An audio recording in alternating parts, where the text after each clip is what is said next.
Bonjour, c'est bientôt la Toussaint et dans le pèlerin de la semaine, nous nous interrogeons sur la mort. La mort douloureuse et familière qui nous frappe tôt ou tard dans la fragilité de nos existences. Pour en parler, nous sommes allés à la rencontre de Béatrice et François Morinière. Souvenez-vous, c'était il y a 8 ans, sur une route de Guyane où elle séjourne avec d'autres jeunes avant de se rendre au JMJ de Rio, Sophie Morinière, 21 ans, meurt dans un accident d'autocar. Le témoignage de foi de ses parents émeut alors la France entière. Dans nos pages, 8 ans après, tous deux reviennent sur cette épreuve qui a transformé leur vie. Et leurs mots, pleins de justesse, toucheront sans doute celles et ceux qui traversent un deuil, alors que la Toussaint et le jour des morts nous rappellent la dimension d'éternité de nos vies. Autre rendez-vous important de ce numéro, mais cette fois-ci pour parler de climat. Du 31 octobre au 12 novembre, vous le savez, la COP26 réunit près de 200 États à Glasgow pour tenter de mettre en œuvre la réduction des émissions de gaz à effet de serre à laquelle ces États se sont engagés. Des transports à l'énergie, le pèlerin vous propose de mieux comprendre les 6 leviers qui pourraient permettre d'y parvenir. Bonne lecture et bonne semaine à tous. Bonjour, trop souvent confondu avec le jour des morts, la Toussaint célèbre dans la joie la multitude des saints. Alors c'est l'occasion pour nous, à Famille Chrétienne, d'approfondir le sens de la communion des saints. Cette communion des saints qui nous réunit tous et chacun ici-bas et dans l'au-delà.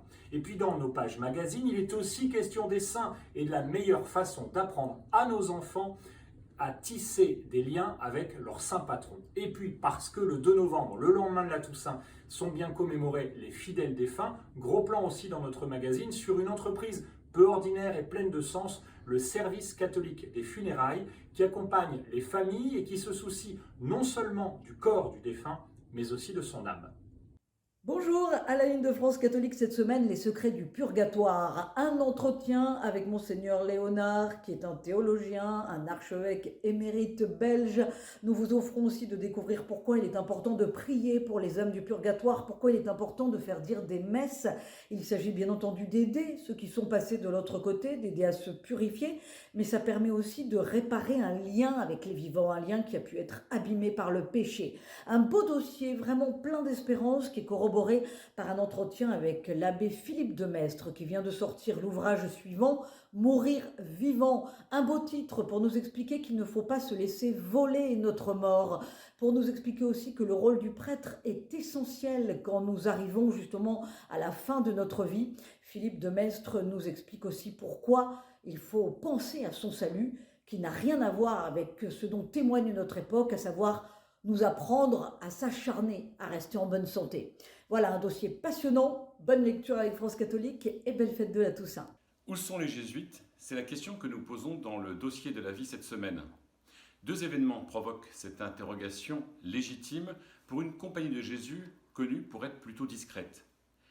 Les 500 ans de la conversion de leur saint fondateur, Ignace de Loyola, après le boulet qu'il reçut sur un champ de bataille, et le rassemblement de la grande famille ignatienne ce week-end de Toussaint à Marseille.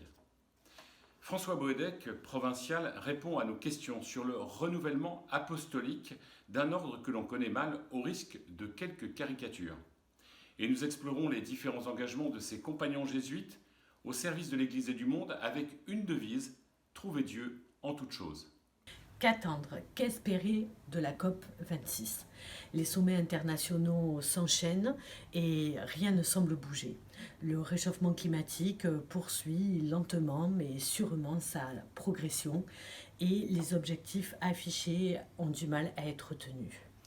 Rien ne semble bouger, mais rien ne semble bouger en apparence, car pour le théologien écologiste Martin Kopp, également chercheur associé à l'Université de Strasbourg, la conférence climat a le mérite de mettre autour de la table tous les États, de mobiliser également de nombreux acteurs de la société civile et évidemment d'interpeller chacun des citoyens que nous sommes sur le rôle, la responsabilité que nous avons à jouer.